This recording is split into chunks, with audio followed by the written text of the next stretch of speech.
تو یہ اللہ رب العزت کا خاص کرم، انعام و احسان ہے۔ ان راتوں میں سے ایک رات شب برات ہے، جسے شب نجات بھی کہا جاتا ہے۔ شب برات کا مطلب چھٹکارے والی رات، کہ اللہ اس رات گناہگاروں کو جہنم سے بری کرتے ہیں۔ اللہ رب العزت اس رات گناہگاروں کو جہنم سے نجات عطا فرماتے ہیں۔ حدیث مبارکہ میں رسول اللہ صلی اللہ علیہ وسلم نے ارشاد فرمایا کہ میں نے 13 شعبان المعظم کی رات اللہ رب العزت سے اپنی امت کی بخشش کی دعا مانگی۔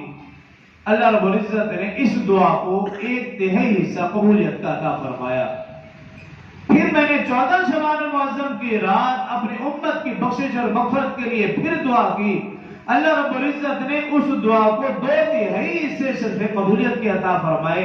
پھر میں نے 15 شعبان المعظم کی رات اس امت کے لیے بخشش اور مغفرت کی دعا مانگی۔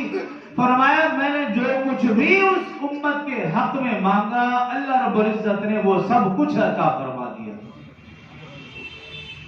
اس لیے حدیث مبارکہ میں ہے کہ رسول اللہ صلی اللہ علیہ وسلم نے ارشاد فرمایا کہ اس رات اللہ تعالی گناہگاروں کے گناہوں کو اپنے درے رحمت کی روانی اور طغیانی میں بہا کر لے جاتے ہیں اور اسے ایسے پاک صاف کر دیتے ہیں جیسا کہ اس نے گناہ کیے ہی نہیں۔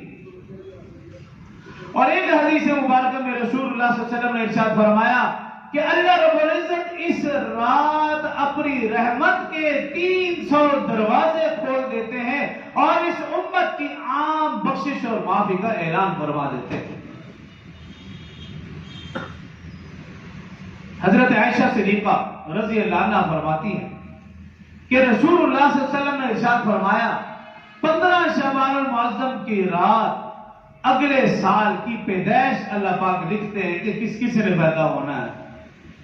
اگلے سال کی اموات لکھتے ہیں کہ اگلے سال میں کس کس نے اس دنیا سے رخصت ہونا ہے، اور اگلے سال کے لیے رزق تقسیم کیا جاتا ہے۔ حضرت اکرمہ رضی اللہ عنہ روایت کرتے ہیں کہ رسول اللہ صلی اللہ علیہ وسلم نے ارشاد فرمایا اللہ تعالیٰ 15 شعبان المعظم کی رات اگلے سال کے لیے تمام امور کا فیصلہ فرماتے ہیں۔ موت و حیات، عزت و ذلت، نفع نقصان، خوشی غمی، سارے فیصلے اللہ پاک اس رات فرماتے ہیں۔ گویا یہ بجٹ والی رات ہے۔ اس رات ہمارے اگلے سال کا فیصلہ ہونا ہے اور وہ فیصلہ میرے اور آپ کے ہاتھ میں ہے۔ اگر میں نے اور آپ نے یہ رات عبادت و ریاضت میں گزاری، اللہ پاک سے اپنے گناہوں کی معافی مانگی، اللہ تعالیٰ کو راضی کیا، اپنے لیے خیر کے فیصلے اللہ رب العزت سے کروائے تو اگلا سال ہمارا اچھا ہوگا۔ اگر خدا نہ خواستہ یہ رات ہم نے سستی، غفلت، لاپرواہی میں، گناہوں میں صرف موبائل پر لگ کر ہی گزار دی تو پھر آپ خود سمجھ لیجئے کہ اگلے سال کے لیے ہمارا کیا فیصلہ ہوگا۔